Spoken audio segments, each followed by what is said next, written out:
Malo razmišljam glede tega streljanja z avtomatskim orožjem v romskem naselju Brezje, ki se je zgodil pred časom. Pa sem se spomnil na Andreja Šiškota in to njegovo štajersko vardo. Pred dobrim 5 letem so imeli en postroj, ki je bilo, 50 moških, sicer zamaskiranih, tako da so mogoče majčkeno grozni izgledali, pa imeli so orožje. Ampak te orožje, to ni bilo pravo orožje, to so bile te puške za airsoft, se pravi igračke, s takim se otroci igrajo. In takrat je država skočila. V parlamentu so o tem razlagali. Andreja Šiškota so takoj zaprli in je bil zaprt po mojem več kot pol leta. Naredili so hišne preiskave cel kup ljudem.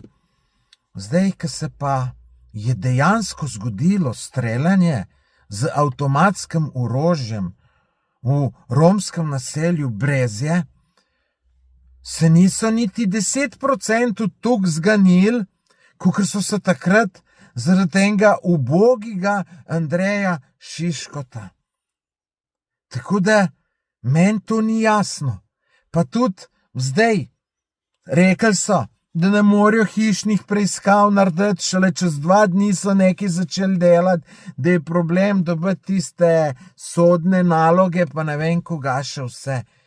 Jaz sem mu občutek, da takrat pri Andreju Šiškotu je šlo tu vse mnogo hitreje.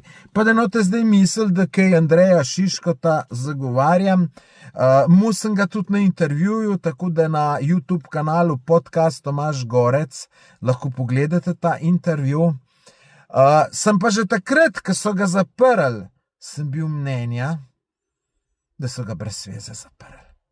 In vidite, mi zapiramo neke navidezne sovražnike, one, ki bi bilo pa treba, se pa prosto sprehajajo okoli.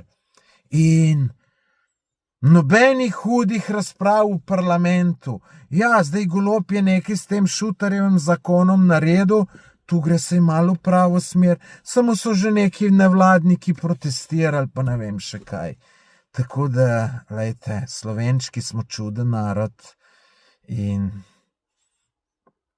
nič čudenega, da bomo izumrli, tu bomo, tako da žalostno. Dajte pa vi napisati v komentar, kaj mislite, stisnite en všeček, pa naročite se na moj YouTube kanal.